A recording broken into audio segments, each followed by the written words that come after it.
నమస్కారం గురు. నమస్తే అండి. శ్రీమన్ మహాగణాధిపతయే నమః. శ్రీ గురుభ్యో నమః. గురువందనం. ముందుగా నా జన్మనిచ్చిన తల్లిదండ్రులకి పాదాభివందనం తెలియజేస్తూ, ఇవాళ కిరణ్ టీవీ ప్రేక్షకులందరూ కూడా ఆయురారోగ్యశ్రీలతో విరాజిల్లాలని ఆ సిద్ధలక్ష్మి గణపతిని ప్రార్థిస్తున్నాను. సంతోషం గురుగారు. గురుగారు, మనమైతే ఒక్కొక్క రాశి గురించి ఎన్నో విషయాలైతే మీరు చెప్తూ వస్తున్నారు. ఇప్పుడు అవునండి. కుంభరాశి దగ్గర ఉన్నాం గురుగారు. ఈ అవునండి. కుంభరాశి వారికి ఏలినాటి శని చివరి దశలో ఉంది. అవును. సో, వీళ్ళు అసలు ఎలాంటి పరిస్థితులు ఎదుర్కొంటున్నారంటారు? అలానే ముఖ్యంగా మనం తీసుకుంటే వివాహం అవ్వట్లేదు, లేపోతే సంతానం కలగట్లేదు, అవును. లేతే జీవితంలో అభివృద్ధి అనేది చూడలేకపోతున్నాము ఆ! అన్నప్పుడు ఈ కుంభరాశి వారు ఏ దైవారాధన చేసుకోవాలి? ఏ క్షేత్రానికి వెళ్తే వీళ్ళ జీవితంలో మార్పనేది వస్తుంది? ఈ విషయాలు తెలియజేస్తారా? తప్పకుండా. ఈ హ్మ్. కుంభరాశి అని చూసుకున్నట్లయితే ధనిష్ట నక్షత్రం 3, 4 పాదములు, హ్మ్. శతభిష నక్షత్రం 1, 2, 3, 4 పాదములు మరియు పూర్వభద్ర నక్షత్రం 1, 2, 3 పాదములో జన్మించిన వారు ఈ కుంభరాశిలోకి వస్తారు. హ్మ్. ఇక్కడ పేరు బలాన్ని చాలా మందికి నక్షత్రం తెలియదనం ఉన్న అవును. వాళ్ళకి సాసి, శేషో, గేగో, ఓకే. శైలజ, సువర్ణ, హ్మ్. స్వప్న ఇలాగ ఎవరి పేర్లున్నా ఈ కుంభరాశి మరియు హ్మ్. గంగాధరు, గంగా భవాని ఇలా ఉంటూ ఉంటారు. అవును. ఇక్కడ తేడా ఏంటంటే వీళ్ళు చాలా సాత్వికంగా ఉంటారు. ఎస్ అనే అక్షరంతో పెట్టుకున్న. గా అనే అక్షరంతోటి గంగాధరం అని పెట్టుకున్నా, లేదా గంగా భవాని అని పెట్టుకున్నా, హ్మ్. ఆహ్, గౌహతి అని పెట్టుకున్నా, ఇలాంటి పేర్ల మీద ఏంటంటే కొంచెం వైఫ్ అండ్ హస్బెండ్ ఇష్యూస్ కనిపిస్తాయి. వైవాహిక జీవితంలో గా అనే అక్షరంతోటి అని చెప్పడం ఓకే. జరుగుతుంది శాస్త్రరీత్యా. హ్మ్. ఇక పోయినట్లయితే కుంభరాశి వారికి లాస్ట్ ఫేజ్‌కి వచ్చేసాడు ఏలినాటి శని. ఈ యొక్క సమయంలో ఏ దైవారాధన చేయాలి? ప్రత్యేకంగా మన అన్నీ అక్కడే చెప్తున్నారని కాకుండా, హ్మ్. ఈ కుంభరాశికి ఈ యొక్క ప్రపంచంలో ఎక్కడైతే పర్మనెంట్ రిలీఫ్ వస్తుంది అని చూసుకున్నట్లయితే కోనసీమ జిల్లాలో హ్మ్. మందపల్లి అని ఉందండి. ఓకే. ఇక్కడ ఎవరైతే శనివారం నాడు అమావాస్య నాడు ప్రత్యేకంగా హ్మ్. అమావాస్య నాడు అభిషేకం చేయించుకునే వాళ్ళు అభిషేకం. సంవత్సరానికి ఒక మారు అమావాస్య నాడు ఈ కుంభరాశిలో జన్మించిన వారు మందేశ్వర స్వామిలో, మందేశ్వర స్వామి అంటే హ్మ్. స్వయంగా ఈశ్వరుడే మందేశ్వరుడు. ఓకే. ఈ మందపల్లి అంటే శని భగవానుడి యొక్క ఆలయం మన ఆంధ్రప్రదేశ్‌లో ఎక్కడుందంటే ఉభయ తెలంగాణ గోదావరి మరియు జిల్లానా? ఆంధ్రప్రదేశ్‌లో కోనసీమ జిల్లాలో మందపల్లి అని ఊరుంది. ఓకే.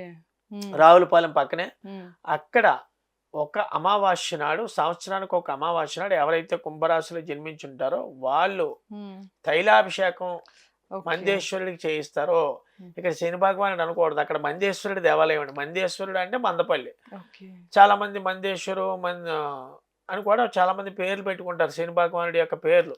ఆహా! తమిళనాడు శనీశ్వరుడా గురుగారు శనీశ్వరుడు. అక్కడుండేది? ఓకే. శనీశ్వరుడు. ఈశ్వరుడా? మందేశ్వరుడండి. అంటే శని అంటే? భగవానుడు, ఈశ్వరుడు కలిపి ఉన్న రూపం అనమాట అక్కడ. ఆహా! ఓకే. శని భగవానుడే మందేశ్వరుడి కింద ఓకే. అవతరించి అక్కడ ఎవరైతే ఆ!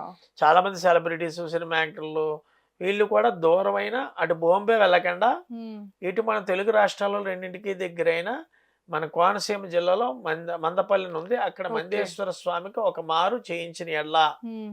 ఈ విద్య యందు కానీ, వివాహం యందు కానీ ఏ సమస్యలున్నా సరే, హ్మ్. అది కుదరలేదు గురుగారు ఉదయం సమయంలో మేము వచ్చేటప్పటికి టిఫినో లేతే హ్మ్.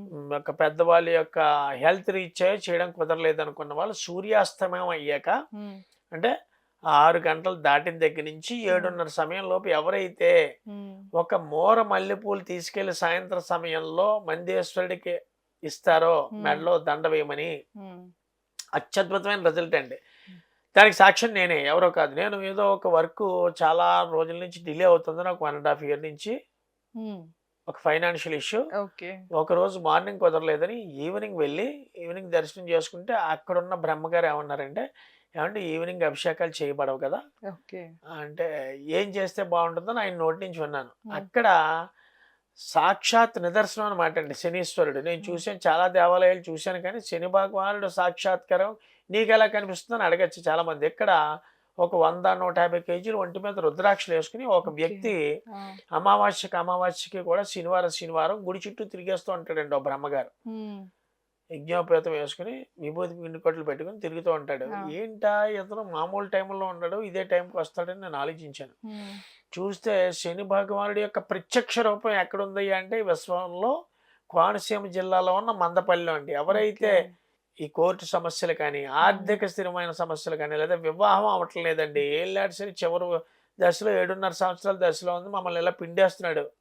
ఏదో రకమైన గొడవలే. ఆర్థికంగా చాలా వెనకబడిపోయాం. హ్మ్. పిల్లల మాట వినట్లేదు. చదువు నా వల్ల పిల్లలకి రావట్లేదు. ఆర్థికంగా కాకుండా అనారోగ్య సమస్యలు ఏర్పడ్డాయి. రకరకాల సమస్యలతోటి తెలియని సమస్యలతో బాధపడుతున్నాం. బయటికి చెప్పుకోలేము అనుకున్న అవును. మగవారు కానీ, ఆడవారు కానీ.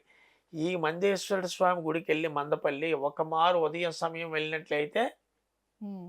అభిషేకం చేయించడం గానీ, ఎక్కడైతే అభిషేకం చేయించామో మళ్ళీ నేరుగా ఇంటికే వచ్చేయాలి. మళ్ళీ ఎక్కడ ఆగకూడదు. ఈ మందేశ్వర స్వామి దగ్గరికెళ్ళాక ఆ పుణ్యం మనకే దక్కాలి కాబట్టి, అదే. అంత దూరం వృధా ప్రయాసపడి వెళ్ళాక లేదా అవును. కుదరలేదు. హ్మ్. సాయంత్రం సమయంలో వెళ్ళినప్పుడు హ్మ్. ఆ వేళ ఆ యొక్క అమావాస్య నాడు నీచు మాంసములు మానేసి ఓకే. ప్రత్యేకంగా భక్తి శ్రద్ధలతో శని భగవానుడి గుడిలో అభిషేకం చేయించుకుని కెపాసిటీ లేని వాళ్ళు వెళ్ళి వాళ్ళ వయసు ఎంత ఉందో అంతసేపు శనేశ్వరాయ నమః. హ్మ్. ఎగ్జాంపుల్ 55 సంవత్సరాలు. హ్మ్. ఏదో పిల్లలు పెళ్ళి అవ్వట్లేదని బాధపడుతున్నారు. ఈంది హ్మ్. పూర్వభద్ర నక్షత్రం రెండో పాదం. ఆ! అలాంటి వ్యక్తి లేతే ఆడవాడిది పూర్వభద్ర నక్షత్రం రెండో పాదం. అలాంటి వ్యక్తులు 50, 55 సంవత్సరాలు ఉన్నప్పుడు 55 నిమిషాలు శనేశ్వరాయ నమః అని మంత్రాన్ని చదువుతూ ఆ ఓకే. గుడి ప్రాంగణంలో చేసిన యెడల హ్మ్. వీళ్ళు సకల సంపదలు, హ్మ్. సకల కార్యాలు నెరవేరుతాయనలో ఎటువంటి సందేహం లేదు.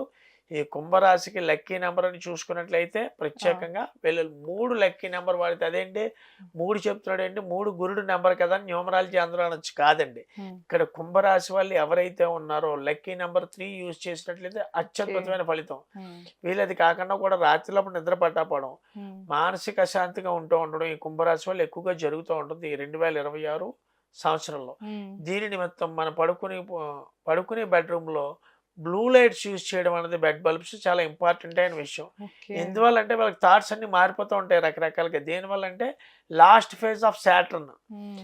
ఆఖరి అంచులో ఏలినాటి శని ఉండడం వల్ల హ్మ్. ఆలోచనలన్నీ రకరకాలుగా బుర్ర తిరిగేస్తూ ఉండడం. హ్మ్. బుర్రలో ఆలోచనలు పెరిగిపోతూ ఉండడం. ఇవి ఎక్కువగా ఉండడం వల్ల బ్లూ లైట్స్ ఎప్పుడు యూజ్ చేసామో శని భగవానుడికి ఇష్టమైనది బ్లూ కాబట్టి ఆ ఓకే. లైట్స్ చూస్తూ ఉండడం వల్ల హ్మ్. నెగెటివ్ ఫోర్సెస్‌ని ఆ లైట్స్ తీసుకొని పాజిటివ్ ఎనర్జీస్ మనకి ఇస్తుందండి. హ్మ్. దీంట్లో ఎటువంటి సందేహం లేదు.